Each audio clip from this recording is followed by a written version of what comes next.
Have you ever felt like you're just drowning in a sea of spreadsheets and project management tools? Well, if that's you, you're going to want to stick around. Today, we are digging into Airtable, a tool that promises to bring some serious clarity to all that data chaos.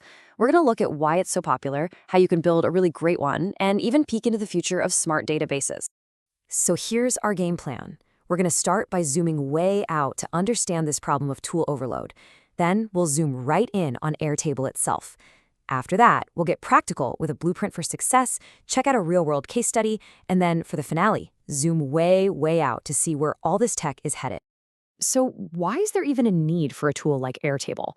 Well, it really all comes down to this number right here. A recent report from TrustRadius found that a whopping 58% of project managers are juggling 2 or more tools just to get their work done. I mean, think about all that clicking back and forth. It's just a massive waste of time and energy. And that leads to the big question, right? With so many different apps and platforms all promising they're the next big thing, how are you actually pick the right one? The one your team will actually want to use. So before we even talk about Airtable, let's take a step back and figure out what people are really looking for in these tools. It's probably not what you'd expect. This chart from TrustRadius really says it all. When it comes to picking a tool, the single most important factor, by a huge margin, is just how easy it is to use. 50%. Half of all users put usability above every other feature. And this quote from a real user in that report just hits the nail on the head.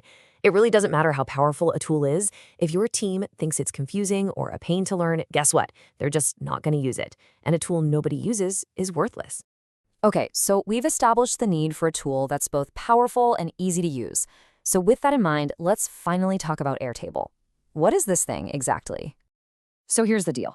On the surface, it looks and feels like a spreadsheet, which is familiar to pretty much everyone. But underneath, it's a powerful, modern database. And the real magic is its ability to connect different bits of information together, which makes your data so much smarter. And this right here is the absolute key difference. In a spreadsheet, all your data lives in its own little silo. The customer in your sales tab has no idea that the same customer exists in your support tab. But in Airtable, you can actually link them together, creating one single unified picture of everything. And this is what that looks like in the real world. You're looking at a CRM system here. You don't just see a flat list of companies. No, you see the actual people who work at those companies. You see the sales deals you have with those people, and you see the services tied to those deals. It's all connected in one beautiful, seamless view. No more copy and pasting. Okay, so you get what Airtable is, but, knowing how to use it well, that's a whole other ballgame. It's kind of like building a house. You can't just start throwing up walls and hope for the best. You need a solid blueprint. And this is literally what a blueprint for an Airtable base looks like. This simple diagram shows you the single most important role. Plan your structure before you start building. You have to think about what kinds of data you have, customers, products, invoices, and how they all need to talk to each other. So it really boils down to these 3 key principles. First, plan ahead. I can't stress this enough. It stops you from building something that you have to completely tear down and rebuild later. Second, structure your data. Keep all your customers in one table, all your products in another.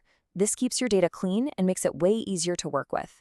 And third, and this is the most important one, create those powerful relationships using linked records. This is the heart of the database. It gets rid of duplicate work, and it shows you connections you never would have seen otherwise. All right, enough theory. Let's see how these ideas actually help real people solve real problems. We're going to zoom right in on a question that was posted on the Airtable community forums. So a user had this classic project management headache. They were tracking construction projects that move through different phases. What they needed was a way for the system to know that once all the tasks for, say, phase 1 are done, it should automatically kick off phase 2 with a whole new set of tasks.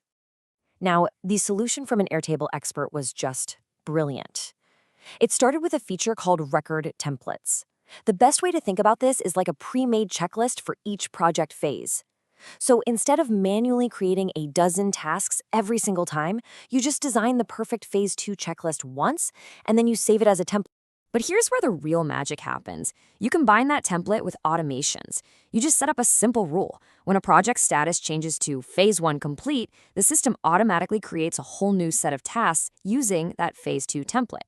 All the tasks, deadlines, assignments for the next stage just pop into existence. Nobody has to lift a finger. It's not just a time saver, it's an error-proof system that basically runs itself. So that's the kind of cool stuff you can do with Airtable today. But now let's zoom all the way back out and look at where all of this is going. Because based on some really fascinating new research, the very idea of what a database is about to change big time. The future is all about natural language. Researchers are working on something called relational LLM queries, which is a really fancy way of saying you'll be able to just talk to your database. It's like having a super smart data analyst built right in. You could literally just ask it, hey, which marketing campaign gave us the best ROI last quarter? And it would just give you an intelligent answer.